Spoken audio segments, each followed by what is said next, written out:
Oakley dokley.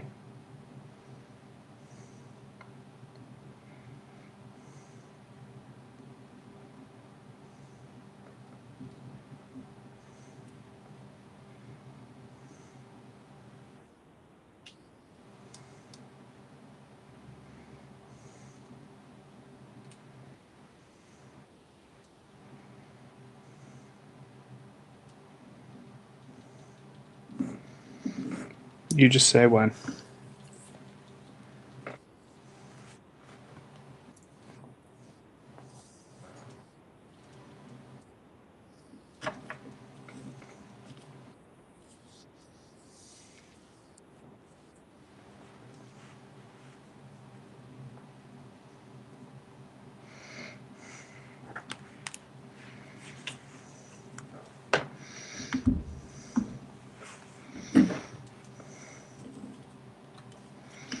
You're live. Go for it.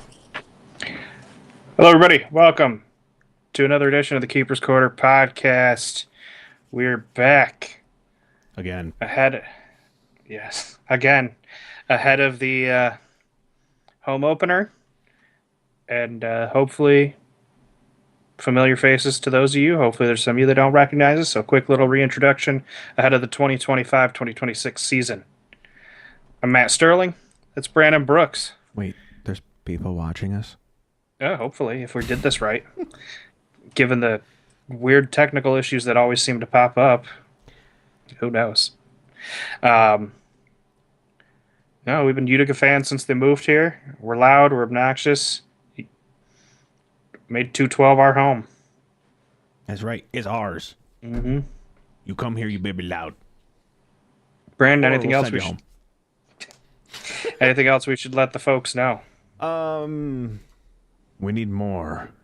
We need more people in 212. Yeah, well, They may have discontinued the Keepers official program, but we still exist, and you should come join us. That's all I got. Mm-hmm. Yeah, it's worth it. It's worth it. We are technically started in the 2025-2026 season. Had 3 games this past weekend. And none involved Utica, but 2 of them were pretty much by the book, what you would expect. And the third one, well, I guess it was technically the second one. Was a very happy surprise for Brandon over there. For those that don't know me, I do enjoy a good old Empire Strikers game as well. They are basically my West Coast team, and they had a good night. Mm-hmm. Yeah, Kansas City took it to St. Louis twice, on the road and then at home, and Empire went in and didn't get screwed over by Shane Butler in overtime. They handled their business, and as they said, Obasi 2.0 is really showing its Obasi ball. Obasi ball, that's right. It felt so good. I would have rather been Utica, but Brandon, I got a question because we just got a question in the podcast group chat. Mm-hmm. Did you hit start streaming? Yeah. Okay, because somebody just asked if we were live. I'm looking at us on YouTube. Okay, well then, I'm just confused because that one people showed up and responding in went. the chat talking about we're good. the Empire and beating the Sockers. Okay, well then we're good. I just don't know why that question popped up. I was very Might have had to like, refresh. wait, did something not work? Yeah, entertaining opening weekend. But then we have ours coming up here in just a few days. And before we get there, we're going to do a full preview of the season. Give you guys our bold predictions for the season. And make our predictions for what will happen this weekend. You keeping track? Mm-hmm. Yeah, I don't know if you read the notes, but we have a point system this year so that we can try to be a little better about it. All right. And that's it. We should get to the big news first. That for some reason, this team likes to just drop the day after or 2 days after we do an episode and then go, okay, we'll be back in 2 weeks. Oh yeah. And that is the retirement of Nate Bordeaux. Right after we just done talking about Coughlin. Mm-hmm. Mm. I mean, the writing was on the wall with this one. Let's be honest. I mean, after he went out and had surgery and was out for ages, basically a full season, and then came back and we'll say dabbled a little bit, but wasn't, he wasn't what the Nate we remember. You could tell that he'd slowed down. And so, I mean, the writing was definitely on the wall with this one, that he was on his way out. Yeah, it's another page turned on the original team.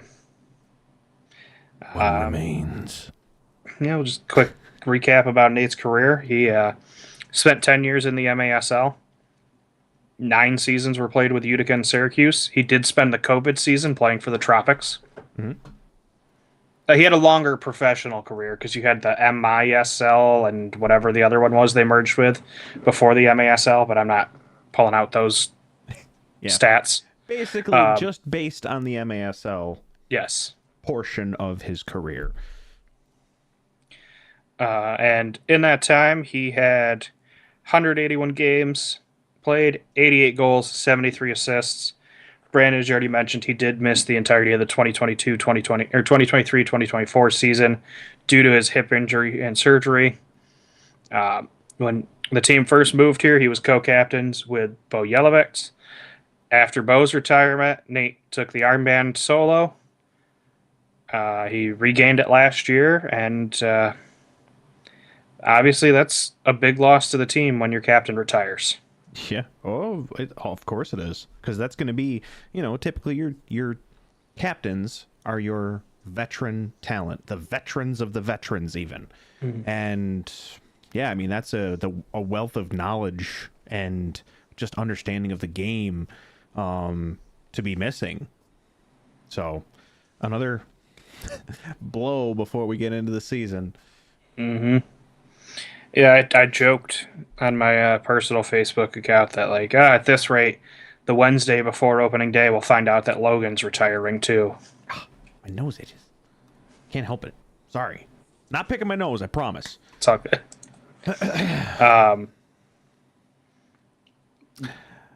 Yeah, it's kind of, you wonder who's going to step up and get the armband at this point. I was looking at the roster right now, and just don't just give it to the obvious one.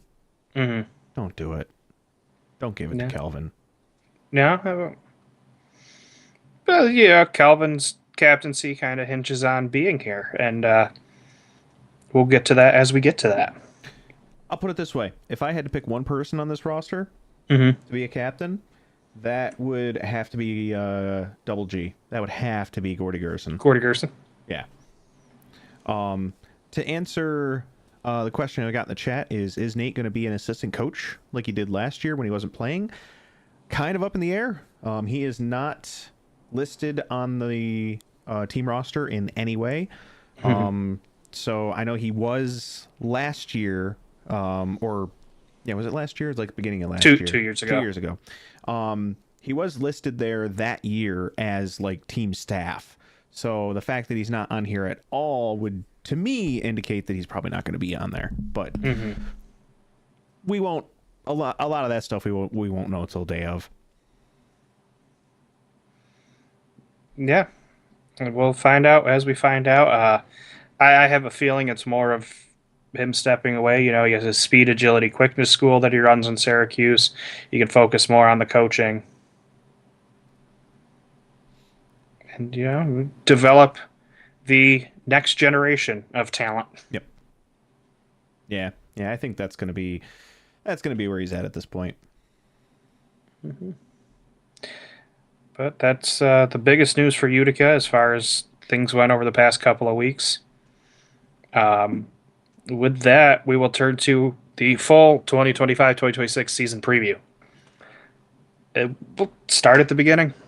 Just recap the roster, since at this point, what we have is what we have. If there's a surprise signing, it would have to be quite a surprise signing to come at this point in the preseason. Yeah, for sure. But we'll start this in the back because you know me. The best offense is good defense. It all starts with goalkeeping. Mm-hmm. So, in net this year for Utica City, we have 4 still listed on the roster. Brian Wilkin, who we only saw 1 game last year. The rumors are he is back full-time this year. Mm-hmm. Xavier Snare-Williams, on loan from San Diego. Andrew Taylor, who made his rookie debut last year. And Babu Karsise, another player who made his rookie debut last year. Yep. Now, a lot of options. I will say there are updated photos on the website now on the roster. And Babukar, Jace, or I should say, I'll do it the other way. Xavier, Andrew, and Brian all have updated ones. Babukar does not. He's still in the purple. So maybe he just hasn't been around. Mm-hmm. But I'm curious. I'll save that for later. Mm-hmm.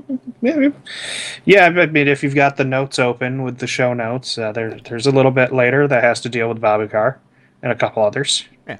I was like, that's why I was like, I'll save that. Tuck it away in the pocket. On defense, Utica currently has Jace Berger, Jose Toy Tavares, Thason Santos, and I have no idea if I'm pronouncing that name correctly. He was a late addition last year, didn't get to play, ended up inactive due to whatever reason. Right. Logan Roberts and Juan Lava. Yeah. Fan favorite there with those last 2. The OG. Mm-hmm. The last of the OGs. And midfield, Manny Belliard, Ricky Orozco, Gio Alves, Nilton De Andrade, and Kyle Genrich. I don't hate that. Kyle, we saw make a rookie debut last year, flashed a little bit of talent at the end of the season. Yes, he did. Manny, you're hoping to see a big step in year 3. Gio, if he plays like he did the second half of last year, that's going to be a solid season. Yep. If he plays like the first half, we're going to have some more issues like we saw last year. Yeah. Circling back to the defenders real quick. Yes. Just for a question in the chat. Any updates or rumors on Santana? At this point, he is completely off the roster. Someone mentioning that possibly coming back. It's possible. We don't have any information as to yes or no, but given his age, he's another one that could just be hanging it up too. Yeah, at some point, either he's going to hang it up or the team is going to move on, trying to get younger and faster to compete with the other teams that are getting younger and faster. Yeah. I wouldn't mind seeing him back, but it's just one of those things that how long is he going to be able to keep up? Yeah. So, anyway, sorry, just wanted to chat with the chat. It's all good. After that, we move up top and listed at the forward position. This is where a lot of the talent is on the roster. Mm-hmm. Just because we are expected to be an offensive team. Vinny Dantas, Double G, Gordy Gerson, Kevin Oliveira, Cole Stevens, the new addition, Willie Spur, Yep. Sergio Pinal, a.k.a. Junior, Manny Silva, Mershad Amati, and Barbaro Chelier. Yeah. Listen, on paper, it's pretty good. It's good. It's a good forward. with a wild card and another question mark. Hmm. Um, yeah, there's a lot of names there. Willie, when he was announced as a signing in the offseason, I had a feeling about Nate at that point, Mhm. just because they play very similar style.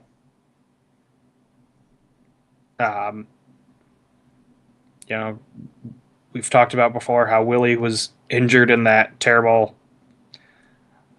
uh, play a few years back that kind of brought us goalie keeper reviews and everything, or official reviews and coaches challenges, and Yep.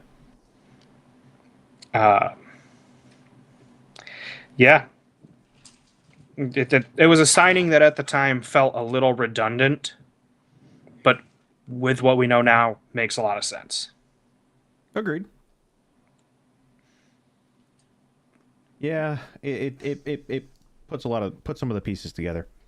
Mhm. So Yeah, Brandon, did you want to broach this next point since you were already starting to talk on it a little earlier with when you the mentioned those guys right at the top of the list? yeah.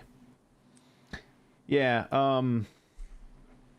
so I mean, one of the things that is of course a big question mark is just who's going to be here. I mean, Mm-hmm. you know, right now it yeah, I mean, we've basically got a couple people talking about that, we basically know Vinny's not coming back at this point. Based on, what we know about that, which he definitely started to step up towards the end of the season. Mm-hmm. But then I don't know. I wasn't super sure if he was going to be sticking around for very long to begin with. Mm-hmm. He didn't. He liked the fans.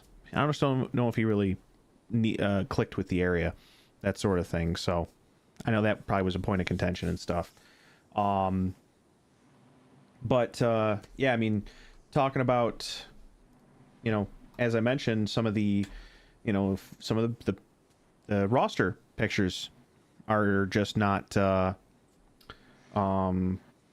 updated, which kind of leads me to think that there's some certain people that either aren't coming back Mm-hmm. or they just have not, again, they've just have not updated Missed them. media day. And Yeah. And that's Calvin, which of course has been a wild card since halfway through the season. Not even. mm-hmm. We had him for a few games and gone. And then the next thing you know, it's just, the team's going like this because they have to adjust every single game. And it doesn't make for a cohesive experience. Mm-hmm. And then, of course, as you mentioned, kind of a little bit as well with two more, Jason and Babakar, that again both don't have updated pictures. So, reading off of that, and based on kind of what we remember from last season, it could mean that maybe we're not going to see them. Up in the air, haven't heard anything, but definitely, yeah, a lot of question marks. Two more that are missing.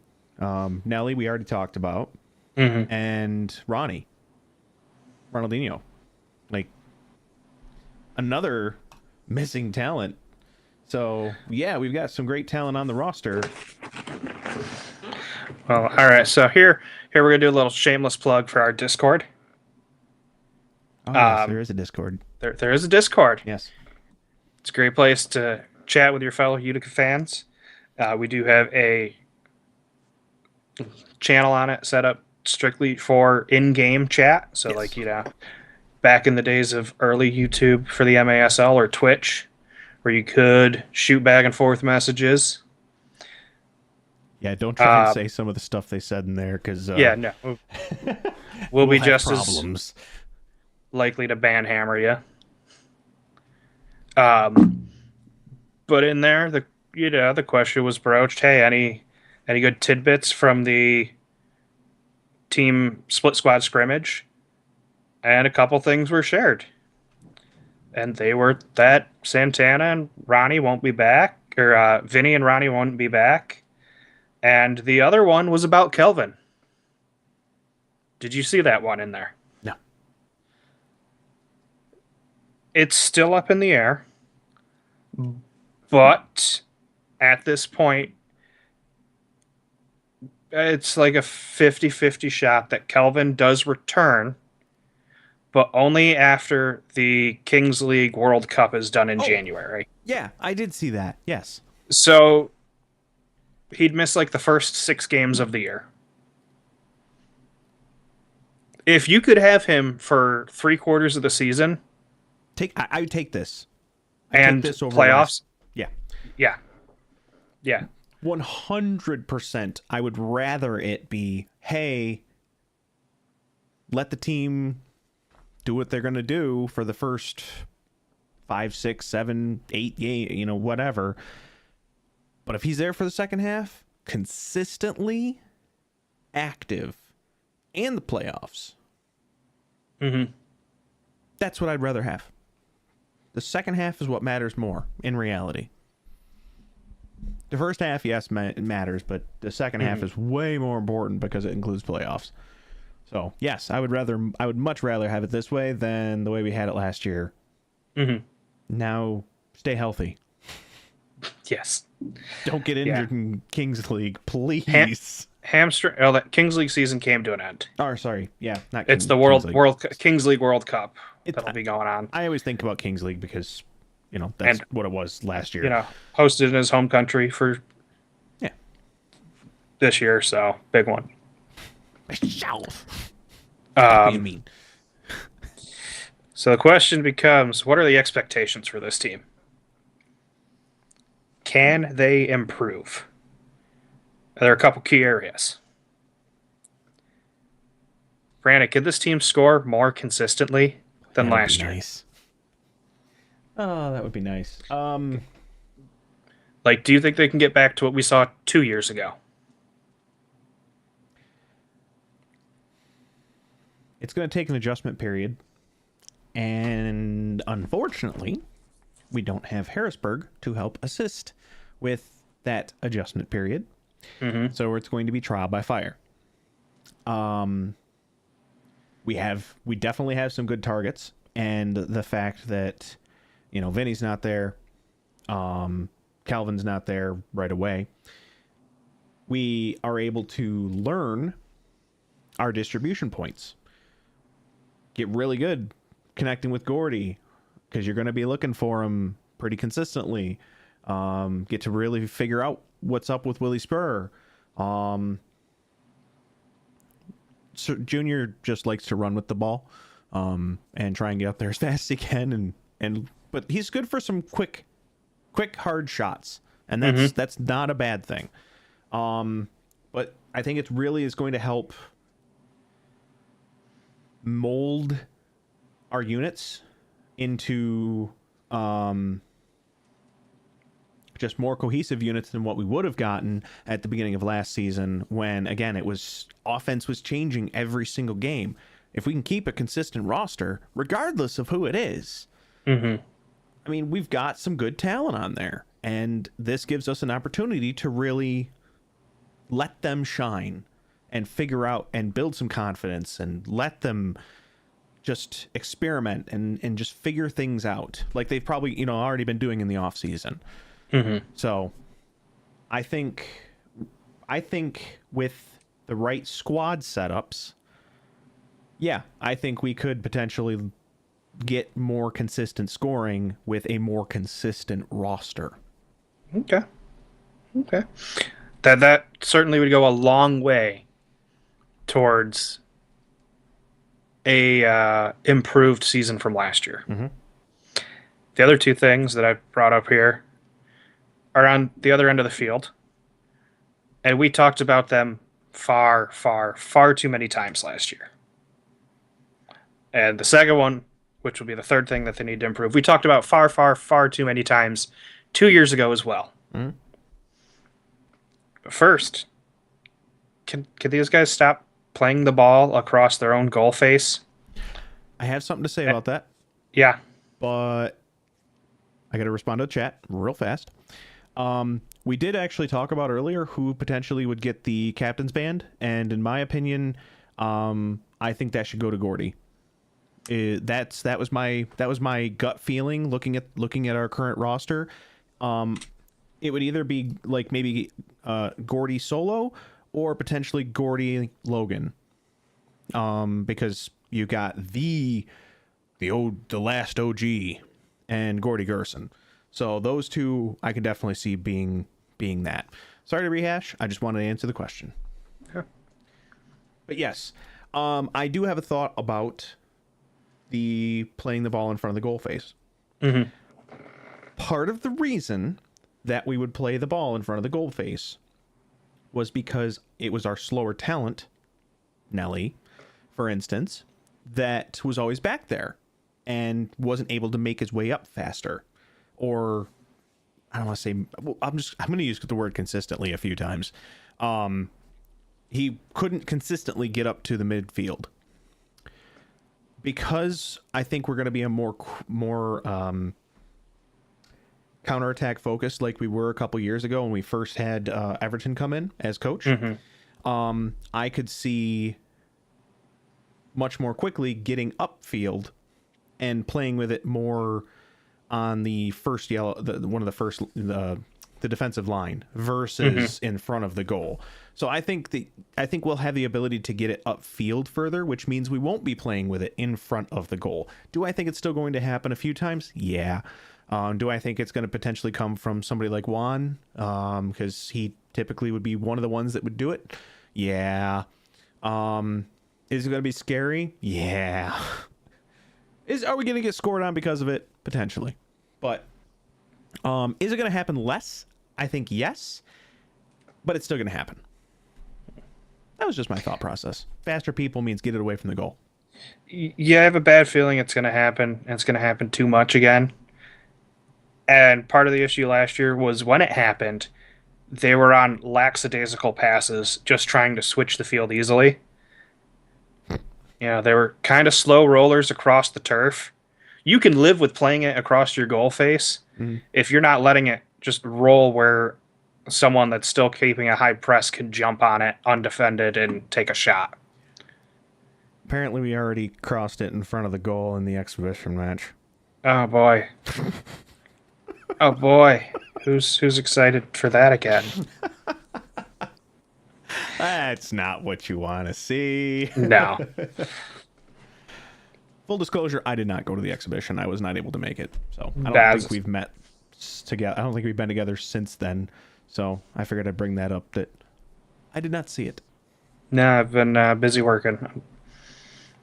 Like I said, the new job is great. I love it. Love where I'm at. I love the crew I'm with. I love the product we're putting out. Not going to be able to make a lot of games, unfortunately. That's just the way it is. Yep.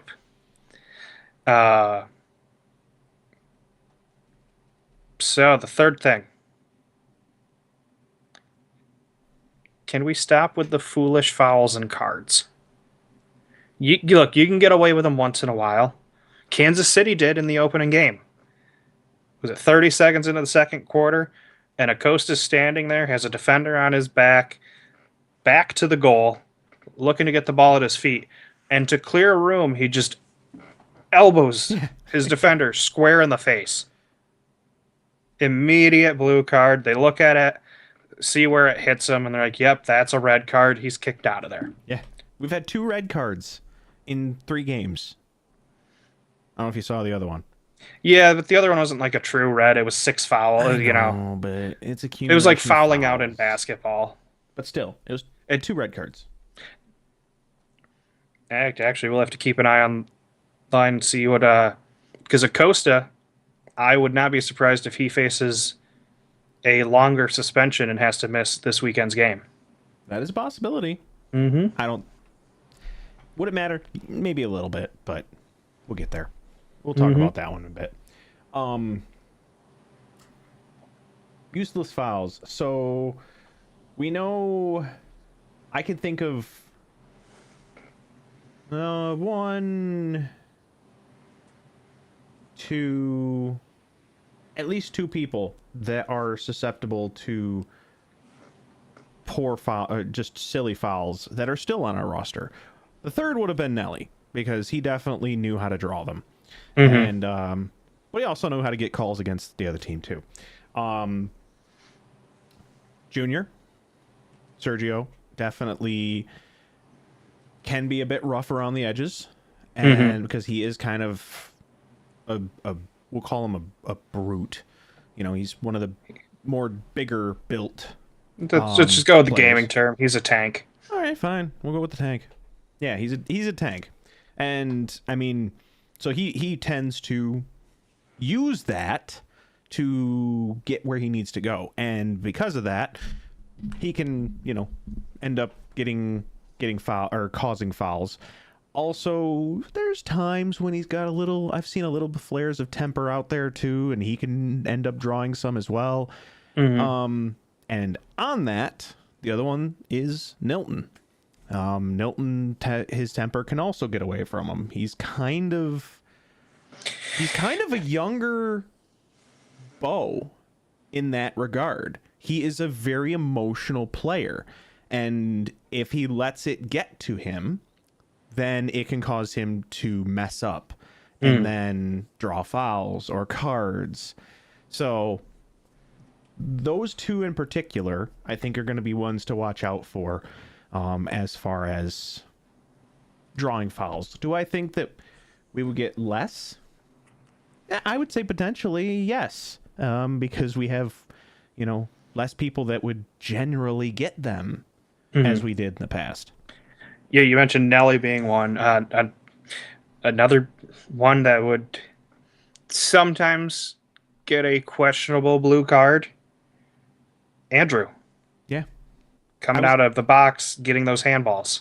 I was actually thinking Brian did have some weird ones in the past as well, Mm-hmm. so he's also susceptible to it. But I left him off of that.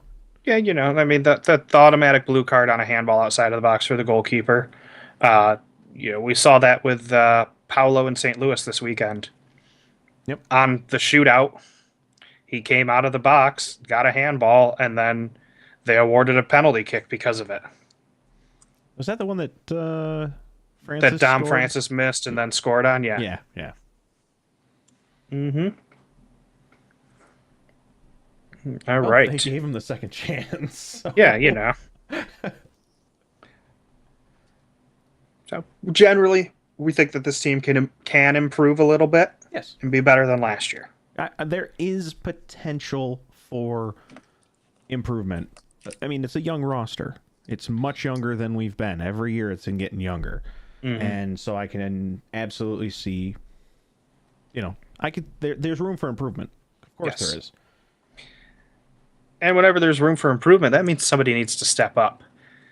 You've already talked about who we think gets the captain bans. Yep. Gordy, obviously, I think is an option. Like you mentioned, Logan. I think a third option, Juana Lava. He has turned into a rock on defense. And as much as we like Gordy and we like Logan, they both have an injury history. You know what I think's going to happen? I think somebody's going to get it temporarily and then Calvin gets it. That's what I think. I'm not Probably. going to like that. I'm going to be really upset at that. Because, you can be here for half the season and be a captain. Because that's what happened last year. He was captain right out of the gate. Now, granted, he was here at the beginning of the season, and so he got the armband, and then it went to Vinny, and then of That course was Nate. no, sorry, 2 years ago. Thinking 2 years. I'm thinking the season when not. Nate was out, and that was Hundell. Hundell had it 2 years ago. All right, maybe I'm just losing my mind then. I remembered for some reason I thought Calvin had it. You probably remember seeing him wearing it in the Kings League or Kings World Cup last year. No, it wasn't that. It was No, the are you All sure? Star game. The All Star game. Yep. I'm getting my wires crossed. It was 100%. It was 100% the All Star game. All-Star I'm game. being dumb. But yeah, sorry. Back on track. Yeah, boy, if it's one person, I can't. I love Juan to death. I can't see it being just him. It would have to be co-captains with somebody else, and I still think that would be Gordy, because you wouldn't have an offensive-based team would not have two captains, co-captains on No, defense. not on defense. So it's Gordy, I think, is the shoe-in. I think he is the distinct possibility. If they do co-captains, then it's either Gordy and Logan or Gordy and Juan. Logan did get it for a game last year down in Texas. Yeah. So, but you're right. They both are a little bit injury prone, which is why I would think Gordy and Juan would make the most sense, because Juan is definitely more consistent than both of them. But the experience. Yes, experience speaks to Gordy and Logan. 100%. All right, who takes the next step? We saw a lot of guys, they're in their second, their third, their fourth year. And we've talked about in the past who needs to take the next step, and they don't always do that.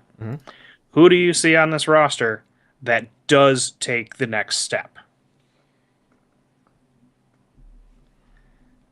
So I actually, when I saw that, I actually started thinking about that pretty heavily, and I've got two. I think we see either or both potentially. I see Amadi really stepping up. We already have seen flares of it, and I mean he's a monster down in M2. So I could definitely see that. The other is it was a toss-up between him and Orozco, and I'm going with Gingrich. I think he has a lot of potential. He's a little menace. He's kind of a mini Gordy, or a younger Gordy. He's got a lot of potential. He likes to harass on the field, which is not a bad thing. Really, the only difference is that, Gordy's got a personality about him on the field. He plays to the crowd, especially, and things like that. But Gingrich doesn't have that yet. But that's like behind everything else, behind talent, behind anything else. But I think that he just, I don't know. I see a lot of sparks in him. I see a lot of potential there to really grow as a player. So I couldn't give you one, but I gave you two. Okay. There's definitely a lot of talent on this team that should be able to take that next step. We saw flashes, I think, from both Toy and Many at the end of last season. Yep. And I'd like to see what they can do with a steadier part on the team. Agreed. Jace, like we said, he doesn't have a number listed, and he was moved to the inactive roster at the end of last year. If he's back and he continues on the trajectory that he was on last year before his injury, that gives you a very, very solid 1-2-3 at the back between Juan, Logan, and Jace. Yes. And he's younger and he's fast. And he's athletic. Agreed. Is the best way to, even for the sport. He is an athletic, good body control, decent vision up and down the field. Oh, yeah. But it's going to come down to, is he available? Right. And the other person I think steps up, I'm not going to talk about yet, because I'm saving that for one of my bold predictions. Okay. You think there are any surprises left on this roster? Anyone that's just going to be like, oh my God, we never saw that coming? Of the current roster? Yes. Honestly, Not really. Um, I mean, I don't know. Like I'm looking at all these guys, looking at just their recent photos, which can be a little bit telling at times. Hmm. And they all basically look identical to the way they did last year. So I don't know. I mean, I don't know if we have any real big surprises. Hmm. Um, yeah, not really. I think this is going to be pretty by the numbers, honestly. So I can't nail any like surprise thing down. I really can't looking at the roster. Hmm. Now that's generally where I feel about it, especially the field players. Mm-hmm. Um, it's it's something where at this point, based on what we saw last year, bringing back almost the same roster minus a few older players. Yeah, that the only new addition is Willie Spur, and the rest are just guys that were on the roster for a couple games here and there that are being given a shot. Yep, agreed. Um, so I guess Dad, we'll talk about where do we see this team finishing. I would talk best case scenario, worst case, and the most likely. Something you learn as a Boy Scout growing up. You hope for the best, you plan for the worst, and you expect it to go somewhere in between. So, Yep. Brandon, I'll let you take the best case scenario. By your bet, what is the best case scenario for this team? Like, are we talking, oh my God, we're knocking down everybody's doors, taking home the MASL Shield and the Ron Newman Cup? Or are we talking like let's temper it given the smaller league size and even a best case scenario is hey, we made the playoffs and we got past the first round for the first time. Okay, we'll start a little bit further back than that. Best Okay. case scenario number one: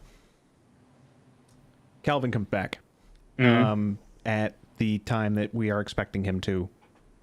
So after World Cup, uninjured and ready to go, and he just gets to work.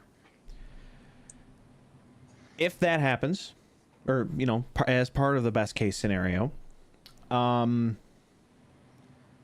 I do think we make the finals, and I think I shouldn't say we make the finals, but we make the playoffs for sure at that point. Um, and it's a tough sell, if I'm honest, to say that this team is going to win the Ron Newman Cup. Mm-hmm. Just because of there's a lot of talent concentrated in a few places this season, as we already know, San Diego.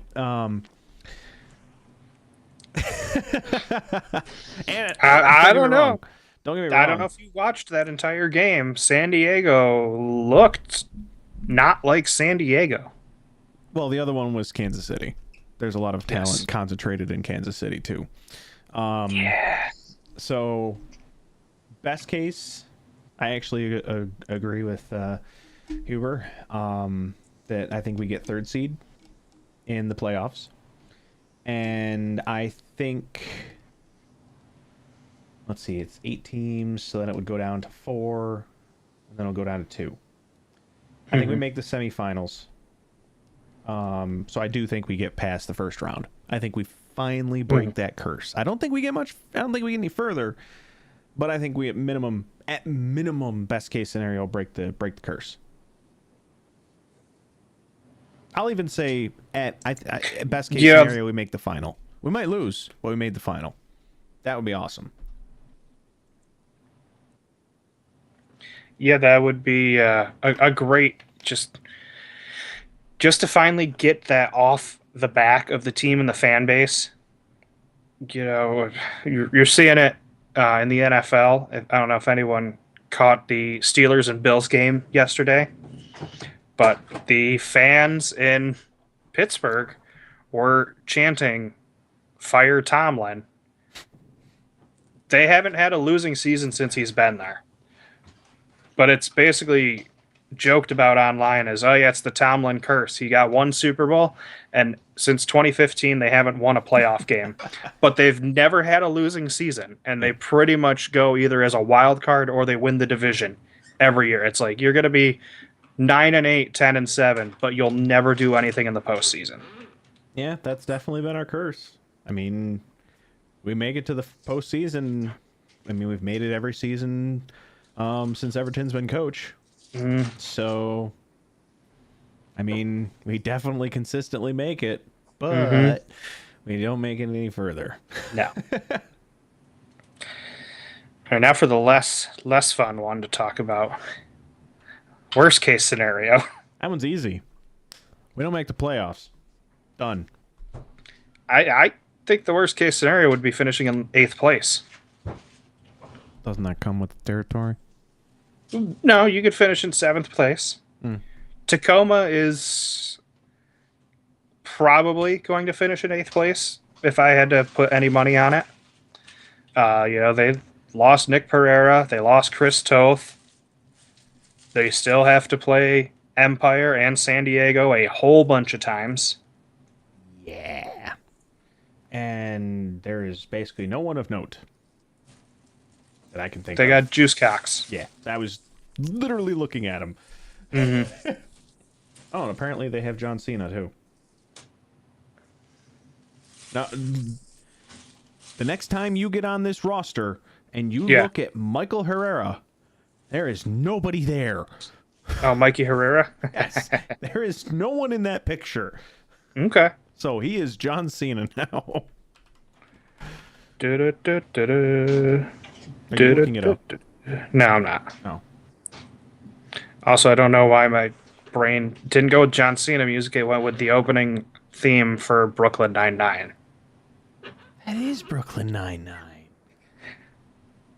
Hot damn. I just watched the last episode of that not that long ago. Oh, it's such a good show. It's such a good show. Worst case would be finishing in like 7th place, 8th place, missing the playoffs. And the fallout from that is not going to be good. No, it wouldn't. I mean, knowing how knowing how it went the last time we didn't make the playoffs, that was coaching change. Yeah. I mean, that's kind of a thing in Utica is you don't make the playoffs, you're out. Bye-bye. So that's at least that's what we've seen. That's what we've seen with the hockey team. That's also what we saw with the one coaching change for the soccer team as well. So yeah, the hockey team's not doing too hot this year, and I don't know. I have not paying attention to it is great. Yeah, I can imagine. But yeah, they're definitely. Tacoma is the Texas Outlaws of last season, where it's basically just here's a team. I'd put them closer to like Harrisburg. You know, they have a couple names you recognize. Juice Cox had some good seasons. There was somebody else on their team that I looked at one point, or maybe he was a free agent from their team, where he was like, oh, he had like 40-point seasons a few years back. And then he just hasn't done much the past few years. Okay, fair enough. We're like, okay, well, with Nick Pereira gone, maybe they get a little different. But yeah, no, they don't pose much of a threat on paper. On paper, that's the kicker. Realistically, though, we're probably going somewhere in the middle. Yeah, that's realistically, we're going to do the same thing we did last year. Literally.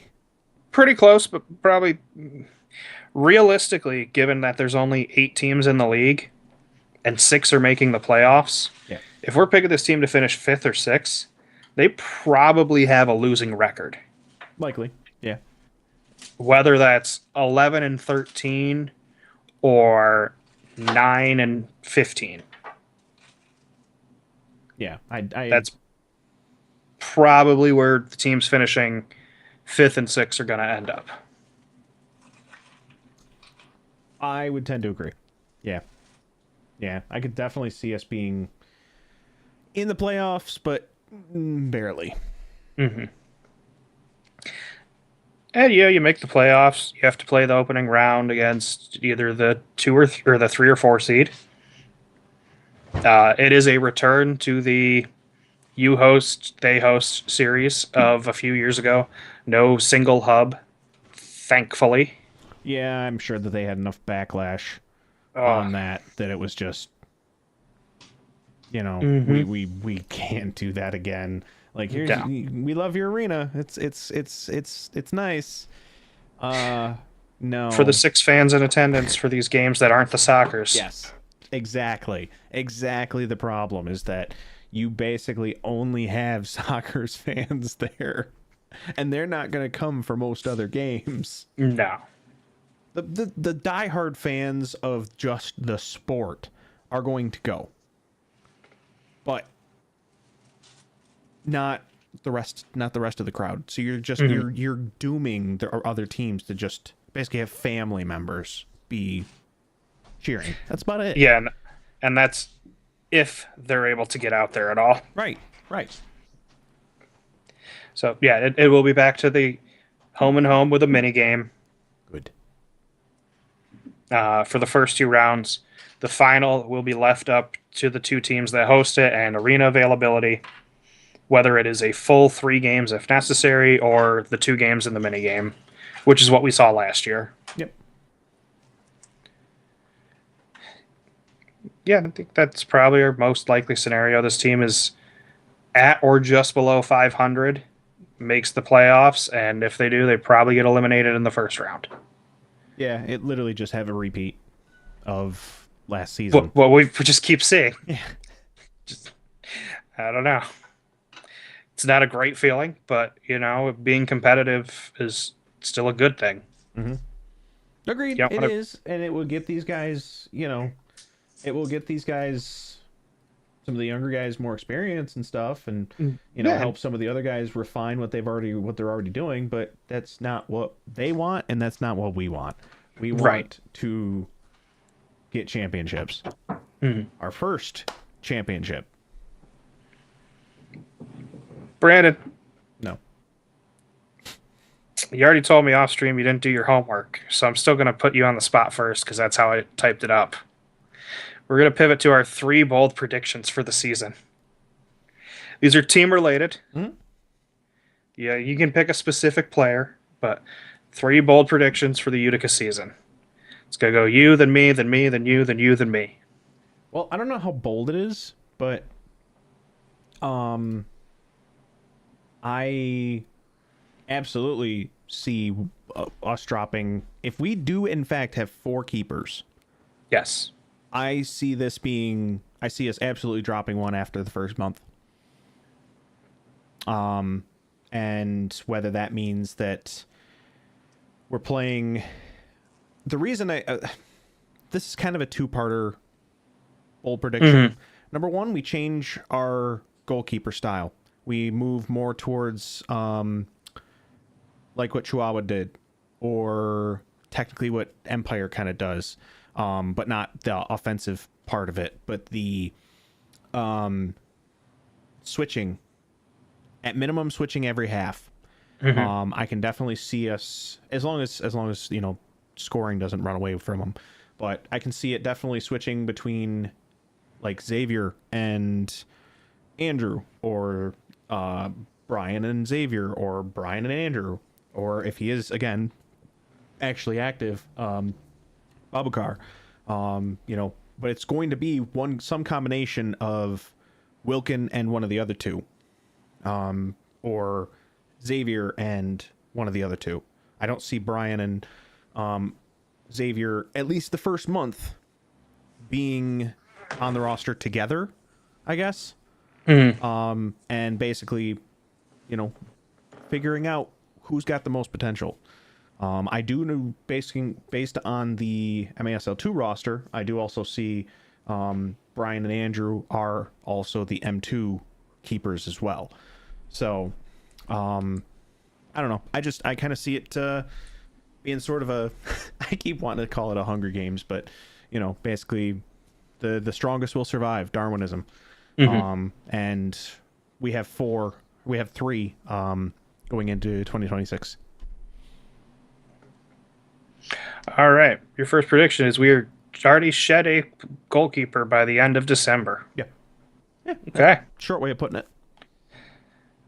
All right. I'm going to touch back where I said that, if there's one more guy I think steps up, going to save it for one of my bold predictions. And that is Junior Pinal has a 40-point season and leads the team in goals and scoring. Ooh. He played 18 games last year, had 24 points as a rookie. And he was out for a little bit too. Yeah, like I said, he missed 6 games. Yeah. He didn't join. He didn't join until after the first 2 games out in California. Yeah. He's got a year to get used to this league. He's going to be called upon to score more. And as we saw with the league getting faster, they're getting smaller. Yes. And a big-bodied guy can push those little guys out of his way, make his room, and take the shots that he wants. Yeah. I mean, it is true. Like, we have definitely seen smaller talent, faster, but smaller. So they can't.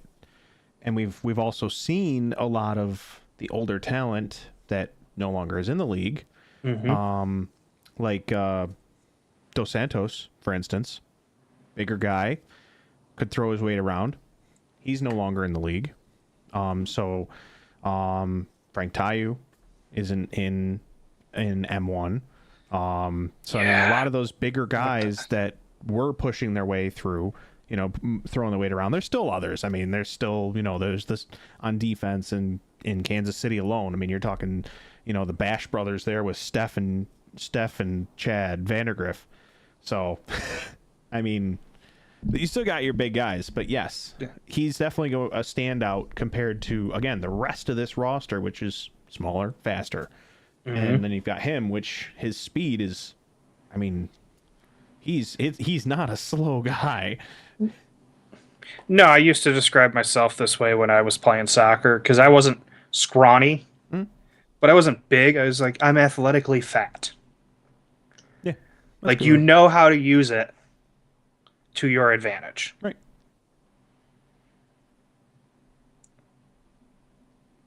Yeah. I think 40 points for him is very doable.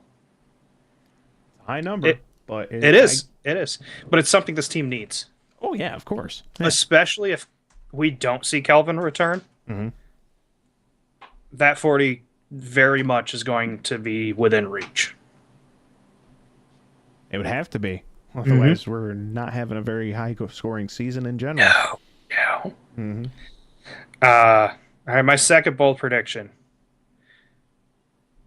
Xavier Snare-Williams takes the starting goalkeeper job. Don't know if he starts the season. I don't think he starts the season there. We talked about it last time on. He's a little bit taller, a little bit bigger wingspan. And if our defense is similar to what it has been, every single inch in that net will matter. And if we're going where we're thinking predictable, where the reasonable take for the season is fighting to get into the playoffs or avoid, playing against a Milwaukee or an Empire in the opening round, every goal that you can stop is going to matter. Yes, it is. I think that will also matter. So I'll lead into mine slightly because mine was very similar to yours, but not quite. I think he starts the season as I think he is the starting keeper initially. Because he's got, I mean, I know that Pardo basically was the most active on that roster out there, but I remember seeing some games with Xavier, and he was a good talent. And so I could see him maybe initially starting the season Hmm. as that driving force, that initial starting role, and then once things get ironed out with the four keeper situation, Hmm. then I think we see more. I think maybe we start to see it kind of lean more towards Wilkin, only because Xavier's probably not sticking around, so we don't want to enhance, because he's kind of a double-edged sword if you think about it. Hmm. He's just signed on for I think it was like a 3-year contract with San Diego, Yeah, and through 27, 28. yeah, something around there. So he's only here temporarily, in the most likely scenario. So I could see us starting with him, letting him kind of get used to the environment, and I don't mean just like the field. I mean the fan environment. I know Hmm. that he's probably got one of the more similar ones to in San Diego to Utica, but we're still a different environment, and so he's going to be adjusting to that. He's already obviously been adjusting to the climate and stuff like that. So I think he starts the season as the lead keeper, but I can also see it kind of being transitioning more into seeing more and more of Brian, because he might give it up initially, but I totally see him being the Hmm. primary at some point. I guess it really just depends on how fresh he still is. I mean, he seemed pretty fresh when he played against Chihuahua, but he also looked very disheveled. Hmm. So I don't know. I could see him just taking it right out of the gate, just because he's the San Diego guy, and so that's my second one. And like I said, it literally kind of led right off of yours, because I was originally going to say that um, he was going to be taking that lead role. You just said it was later in the season. I'm saying it's right away. Yeah. So All right. What's your third bold prediction? I still need one more. No, I know. Uh, the third one is Timmy Goldman. I'm just kidding. Um, I'll just do the cop out. Timmy Goldman returns. That wouldn't just be a bold prediction. That would be an insane. Now, does he show up in the stands at one point? Okay, do I Sure. think he comes back for a game? 100%. Like, no question. I think he comes back for a game. Not to play, but to hang out. And of course, if they know he's in town, they're going to use him. I Yes. could totally see him coming back for like we did when we do the mascot game, just like he did this past year. Hmm. So I could totally see that, but no, he's not coming back to the field. No, the World Cup's picking up, and he's got too much promoting to do for that. Oh yeah. Um. So I guess I need slightly more context, because I have one in mind, but Okay. I have a second one in mind that I think is bolder. Um, I say go bolder. Go bold. well, Go I, bold. I need to ask you the question though. Does this include trades? Sure. Yeah, Because you it can still absolutely. involves the team. Yeah, we can absolutely make a Baja Blast kind of prediction here. What? I'll trade my code red for your Baja Blast. Uh, who does that? No, never ever. Why would anyone ever trade a Baja Blast? And yes, you've got me hung up on this. This is your fault. Dude, Um, I'll apologize with a Baja Blast pie. um. So I think that where did he end up? I think I know where he ended up. I think he's on St. or yeah, he's on St. Louis now. I'm still hung up on a certain defender. I know. As soon as you said St. Louis, I knew exactly where you were going. Knew exactly where you were going. So, here's what I see happening. The defense is going to have to work really hard this season. I see somebody getting injured. Mm-hmm. And I see St. Louis not having a good season. They're already off to a bad start. Yeah, they were off to a bad start last year. Look how that turned out. Fair. I could see someone. I'm going down the list and thinking about who it would be. And I think, because we technically have him under contract, Mm-hmm. I see somebody like maybe a Vinny Dantas getting traded to St. Louis for someone like Robert Williamson, because I still want him. I want him on the team. He would be good on the team. Get him on the team. I don't know. I know it's a super long shot. I know it is. But if we're not doing anything with Vinny, if he's not returning, and we want to utilize that trade potential in some fashion, I think that would be a good pick. I know he's a defender, but again, that's in the scenario of our defenders are going to be working their butts off this season, and say Logan gets injured. We're going to want somebody in the back, and I can see us potentially trading or even getting him on loan. It doesn't have to be a full trade, but it could be a loan towards the end of the season. Okay. So I think he comes to. I think we finally. I would love to finally get my wish. So that's my third one. Okay, you have Utica trading for Robert Williamson. In some fashion, if we do trade, potentially, trading Vinny, and if we can just get him on loan, then so be it. But I think we get him this season in some fashion. Mm-hmm. All right. Mine is going to be like, I don't know if you. Well, you might take it on like buffalo wing scale. Do you remember the Satan's Revenge wings we had? The moment you said wing scale, I knew right where this was headed. I knew so this that is those how friggin' spicy wings of a were coming take this is back. going to be. Yeah. It's not the garlic screamers that like had me dry heaving and crying when I ate them, but it is Satan's Revenge levels of spicy. And I do want to say, just because I'm predicting it doesn't mean I approve of this prediction. I approve this message. Yeah. No, this is just reading tea leaves and trying to get a content-worthy take out there at the same time. How did you get leaves in the shape of a T? Don't you worry about it. All right, what do you got? Hit me. Come on. Okay.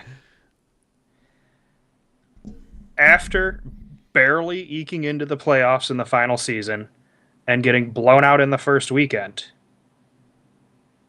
this is Everton's last season with Utica. So you're saying... I'm saying that Utica, struggling as we think they will with the smaller league, fans stop showing up as much, which affects the bottom line. Of course it does, yeah. Which, given how much the Comets have been not a relevant team in the AHL, puts pressure on from the top. And they look at it and they say, you've had 4 years. Has it been 4? You surprised. This is the 4th season with Everton. They say you've had 4 years. You've surprised us in the first year. You looked really good in year 2 with Frank, but you left for the Futsal World Cup and you took Frank and Nilton with you. Mm-hmm. You took a massive step back last year. This team looked lost after Kelvin was gone. And maybe he doesn't come back at all this year. Oh, Calvin. Kelvin. Yeah, yeah, I could see that this is, again, just because I'm predicting it doesn't mean I want it to happen. of course. Yeah. Uh, this I don't think this is an Aaron Boone level of situation for baseball fans, Yankees fans, Hmm. or a Mike Tomlin, where it's like we've hit our ceiling, it's time to move on. But given the higher broadcast standards, the higher standards that the league is reaching for across everything, Hmm. there's going to be a financial crunch if this team isn't doing well. And I don't know if you've paid attention to any of the media comments on social media. No. At the end of last season, they were starting to get a little toxic. And if this team struggles out the gate, Yeah. which I would not be shocked if that happens, things are going to head south fast. I mean, when you and I talked at the end of the 2021-2022 season before Ryan Hall was let go, Hmm. or they Yep. decided not to renew his contract, we said, yeah, things were a struggle. Um, we found out guys came in out of shape. They weren't ready to compete, but they got things headed on the right track down the stretch. And we both thought, hey, yeah, we know it was an issue. Give him one more year. Yeah. It's the same kind of situation where, yeah, I'd give Everton one more year regardless of how this turns out. Hmm. But if the fans are turning on the team, I don't see Ash letting it ride another season.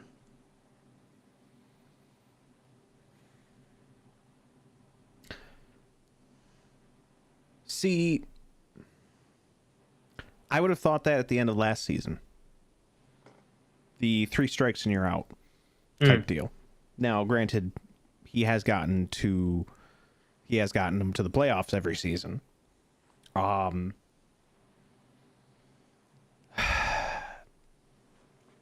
I think it would take this team not only playing badly, Mm-hmm.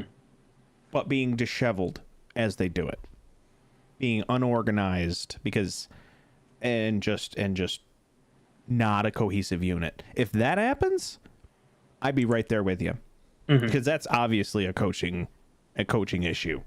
Right. But I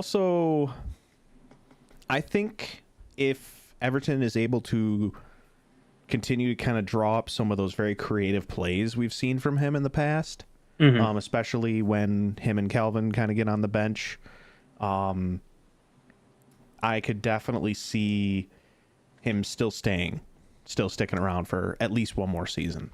Maybe moving what you said, maybe moving it to the 5 year Right. rule. 5 and you're done. If you can't get us past the first round. I definitely I do see us going. You know how a lot of our games we start down 2.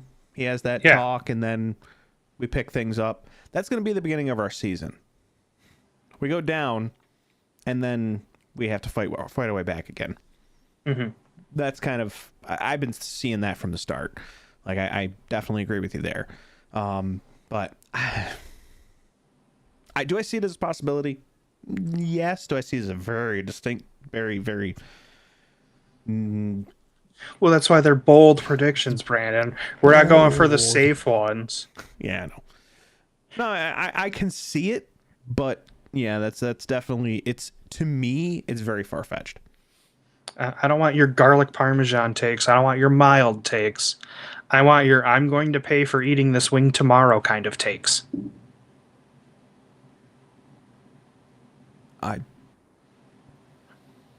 There's places I could go, but it's not something I want to say on a podcast or in person, really. So I'm just gonna keep my mouth shut and say, Look, all right, let's go with can that. look. You could just say that you would love to get back out to Fireside and Henrietta if the Rochester team can ever make their way back up to MASL 1 and have some more of the very hot wings that we all enjoyed and suffered with the next day. I mean, I did enjoy them, but They're good they wings. were, but oh boy, did they make you suffer. You learned why they were called Satan's Revenge. Oh, he definitely got his freaking revenge. Whew, I don't know what I did to him, but dang. Yeah, and like I said, this is why it's a bold prediction, and I also prefaced it by saying I don't agree with it. But I'm trying to put myself in the mind of Rabesh.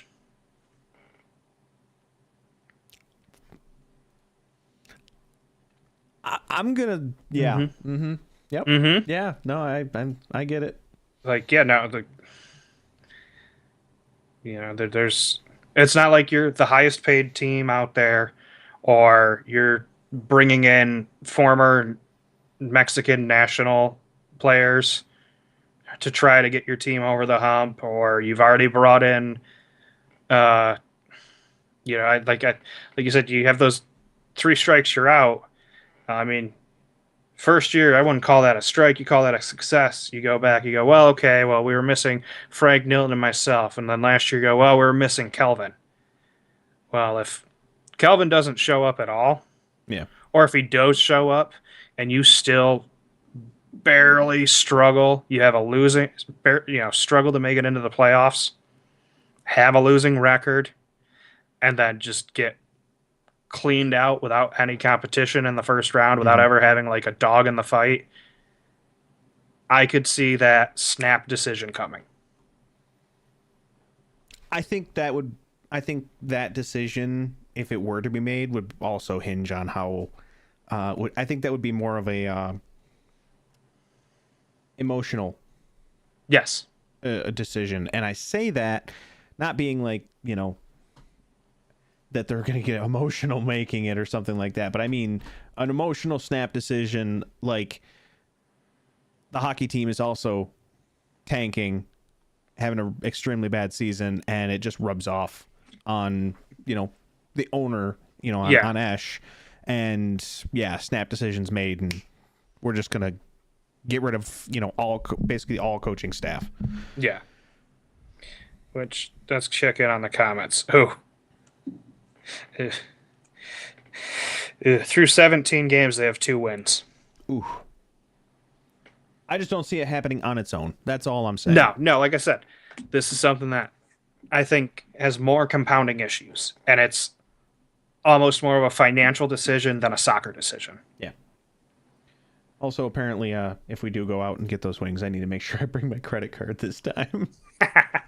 Yeah. Don't forget your wallet. Don't forget my wallet. Yes. Okay. That is it for our bold predictions. We still have more predictions because we got to cover this weekend's game. Why, yes. Sunday at the odd 3 o'clock, Kansas City comes in. Kansas City's come. Oh, sorry. Too early. Is it? Could you tell that to the peanut gallery? Because there is lean the wrong way. The Christmas tree behind me. The garland is already up. There's a stocking hanging on our TV entertainment station in the background. I mean, it's all blue. There's two. Yeah, it is blue and white. So, I mean, you got that going for you. It is a Utica City Christmas around here every year. I mean, listen, my tree's up too, so I mean, I can't talk. I'm more of the Grinch persuasion, where if like we could keep it within a week, I'd be happy. Get out. You'll never see me wearing like I don't know, pink bunny onesie from the Christmas Story. Do you want me to go get it? No, no. Brandon, I need the link for that. Oh, it came from the Christmas the is place. coming. It's practically here. No, it came from the place. It came from the house. From the Christmas Story house. Yes. All right, so quick little touch up on KC. Their biggest addition in the offseason, Dom Francis. Mm-hmm. Second biggest has got to be that they were able to entice Nacho Flores out of retirement. Opening weekend, we talked about they handled St. Louis. Basically, if you scripted it, that's how they would go. Oh, yeah. 7-3 and an 8-3 win. Style of play, they're fast. They're going to come at you hard. and they have a very good back line. Mm-hmm. Ejimadu is quickly becoming one of the better goalkeepers in this league. It's only his second year. So they are. We have definitely seen it where they are. They can be a defensive powerhouse. You know, we already talked about Chad Vandergriff. We already talked about Steph Mijatovic, whichever one he's doing this year. Because I know he's talked about that he does both. Goes by either or. All right, well, I'm going to whiteify it even more, and it's Mijatovic. I can leave. But yeah, I mean, you know, their defense can lock it down when they need to. So if they go up a couple of goals, it's going to be real hard to break that defense. Mm-hmm. And it's going to be their fourth game because they play third game. They play Baltimore on, right? Yes, they play against Baltimore the day before. So it will be their fourth game, and it will be our first. Mm-hmm. So they're going to have had plenty of time to shake the rust off. Yeah, they're gonna have their stuff together, and we're gonna be just starting out figuring things out. Grant, and I'm, you know, that's always me talking about in-game experience, not practice. Two different things, very different. So we're just going to be building that up all over again while they've done it for 3 games already. So I also think that hinges on who travels, of course, because you know, we're getting towards the holidays, things like that. So who knows who really is going to take that trip? I see most of them going, but still, it's always a possibility. And then, of course, you've got the typical ones you got to watch out for. You've got your Rian Marquez's, you've got your Zach Regget's, you've got Dominic Francis, as we were talking about. So they have enough weapons that they can rest a couple and still be plenty dangerous. Oh, yeah. So it's going to be a tough game. It's going to be... I see it. It's either going to be a slog where we're just going to claw our way up and maybe we win it, maybe we don't. Or it's going to be another St. Louis game. Take your pick. Either one. 7-3 or 8-3. That's not my prediction. That's not your prediction. No. No, good, because we have to establish the rules for prediction this year before we go into our predictions. Yeah. Because we're going to do it right this year. We're going to keep track. Easiest way, there are 4 points at stake any week. So we can tie. It's still a possibility. But there's a bonus point available every week as well. Or for every game, I should say, for each of these. If you call win or loss correctly, you get a point.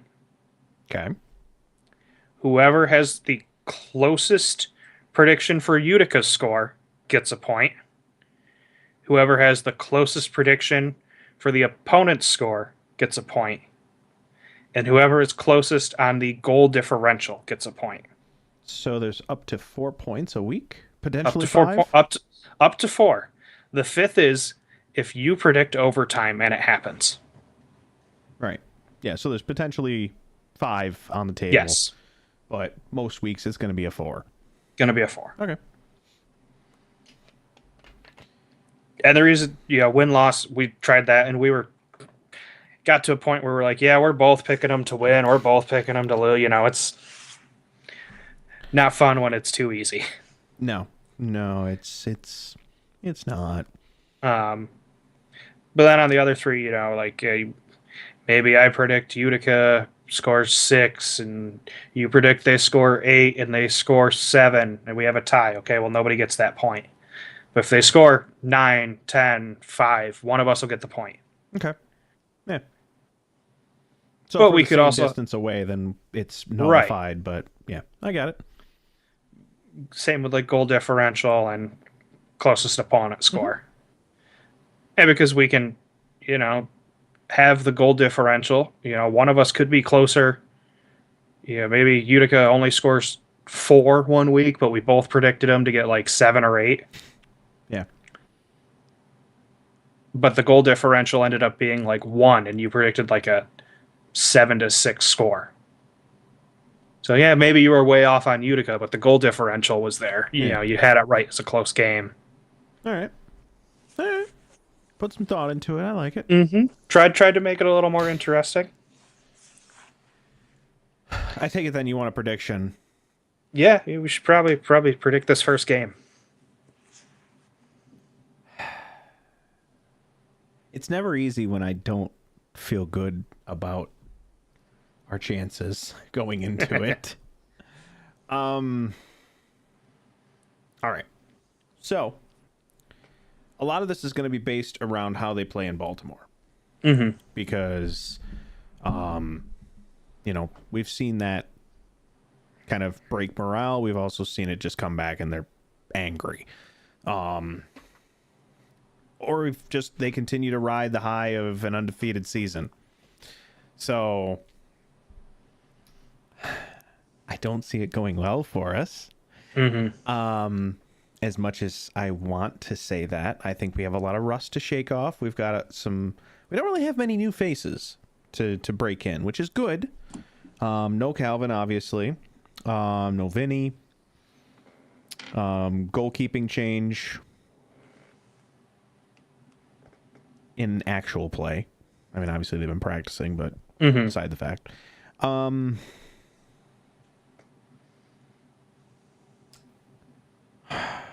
I think I'm going to have to go Kansas City 7-4. Okay. Okay. Yeah, we're on board with Utica losing this one, and we're on board with the goal differential. Slightly higher scoring. Okay. I had Kansas City 8-5. Well, so just so that you understand my thought process, mine was also based on that defensive lockdown that I know Kansas City can do, Yeah. and us just not being able to break it. So that's where I see them taking an early lead. I see us clawing back, and then when we start to get close, They pull away. lock it down. They pull back. They just say no more, and that's it. Done. I see like a quarter and a half of just nothing. The only reason I have it where I have it is home field. That's it.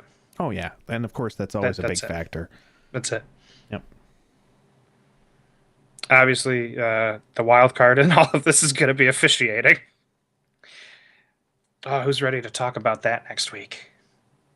I'm sure you are. No, You talk no, about it all the time. I don't want to. I really like the games where you could just be like, "Hey, nice job, guys." Not a lot of controversial calls. They both kind of went both ways. Yeah, they were a little sloppier. No, that was pretty spot on. Let's give them a round of applause. I like those where I don't have to focus on it. And instead, just everything. Yeah, you if you're a longtime listener, watcher, whatever, you probably think that the Matt rants, TM, CR, whatever, fair and balanced are something that I like to do, and it's exhausting. It's so exhausting. Matt talking about refs? No. Never happens. And this isn't like with I used to be active in some other sports fan group chats, and I've been making the same points for so long that I don't like, I barely lurk. I don't comment, I don't post. I just, yep, this is what the state of the mind is Mm-hmm. right now. Not great. I get my glutton of punishment out here. Fun to listen to during the game. Yeah, that's true. Yeah, I mean, Unfortunately, those are probably going to be retained to like the Monday games this year. yeah. So Maybe a Sunday in the spring. maybe I'll try and pick up the slack for you, but I'm not as outspoken as Matt is. We should try to meet up before this weekend, get you guys the flag, Ah, see if you can get a couple signatures for us. no, We would greatly appreciate it. no. I'm sorry I have a catered event this weekend where I could not ask for time off. I mean, I guess that's fair. Listen, I'm just going to try and go to. I'm going to be going to as many games as I can in December because January is going to be tough. Yeah, like you mentioned, you're gonna be. I'm not going to go. I'm not going to go to a game and have my arm like this and be like, "Hey, how's it going?" Oh, I'm so sorry. Yeah. Yeah. All right. Not looking forward to having shoulder surgery. That will. It's my first surgery. Okay, It's your first surgery? first surgery ever. Oh my god. Anyway, sorry. No, it's. Hey, we always get off topic. That's part of what we do. What we do. But hopefully, for those that can make it, you'll be loud, you'll be rowdy, you'll be proud. Support the guys in our stead. I'm going to be trying to indoctrinate the rest of my kitchen into the cult of Utica and arena soccer. Join us. You know you want to. It's fun. But yeah, this was our first episode back full time for the season. Woo. Barring any random changes in schedule, it should be every Monday night at 7:00. You can count on us. It's the plan. And then you can finish up watching us, and you can catch up with the rest of the league because while we were doing this, the notification went out on social media. MASL Mondays is back. Yes, it is. I just seeing that on YouTube. Just came out 13, well, probably 15 now if I refresh, but 15 minutes ago. But yeah, next week we'll be back. We'll recap. We'll preview what we play Kansas City again on the 14th, if I remember correctly. Yes. So the preview should be pretty short. Second verse, same as the first. Hopefully, But hopefully or hopefully not. We'll see. you know, there's oftentimes plenty to be talked about after just one game, especially the first one. And especially when we have Kansas City games.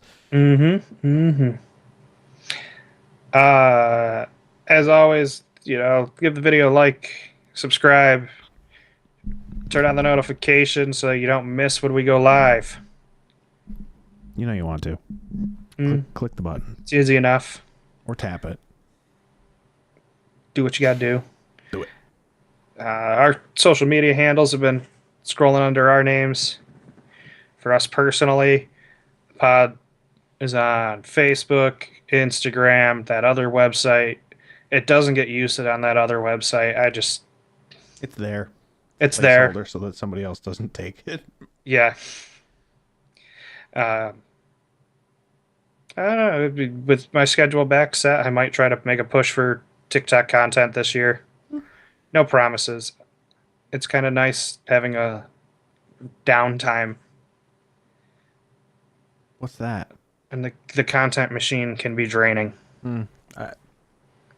Agreed. I know that feeling all too well. Hey, Brandon, that shirt you're wearing, where'd you get it? Nowhere. No? You don't want to tell the listeners about our T Public store? With our seventh man jerseys? Yes. It is the... I'm not going to do it. Hang on. I'll stand up. Yeah. Did that even come through? Was I completely off screen? You were like half off frame, yeah. Ah, whatever. Yeah, so the seventh man shirt, literally got seventh man on the back, and you know, got our logo on the front. So yeah, just you can pick one up at the T Public store. Go check out the other stuff we got there. Whole bunch of other designs. Oh yeah, So, shameless plug. Yep. Got to keep the lights on. Yeah. Gotta shamelessly plug that Discord again. If you missed our episode 2 weeks ago, it's on YouTube. And I'm just leaving it. I'm not putting it out on the regular pod. Because it was a secret live recording test that was only promoted on the Discord. Yep. That's the only way you knew about it. Mm-hmm. This one, however, will be back to being out on the regular podcast feeds. As soon as we're done here, I'll be working on taking care of that for tomorrow. Yeah. We'll get it out there. Mm-hmm. It'll be a good season. Regardless, Brand, we'll is there have some fun. anything else you'd like to add? No, I think we covered it. I think I'm good. Mm-hmm. Not even going to give you a sog. That was a sad sog. Sog. It was kind of soggy. Now you're definitely not getting one. Uh, set me up. I'm going to knock him down. I'm just not. Nope. Mm-hmm. Anyway. All right. Well, until next time, he's Brandon. I'm Matt. This has been the Keeper's Quarter Podcast. Thank you for listening, and go Utica. Okay, bye.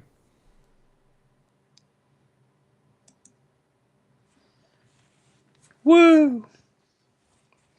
We did the thing. It is all done. And I don't know if Brandon's here still. Okay. Hi, Katie. We're clear if you want to make your frogs noisy again.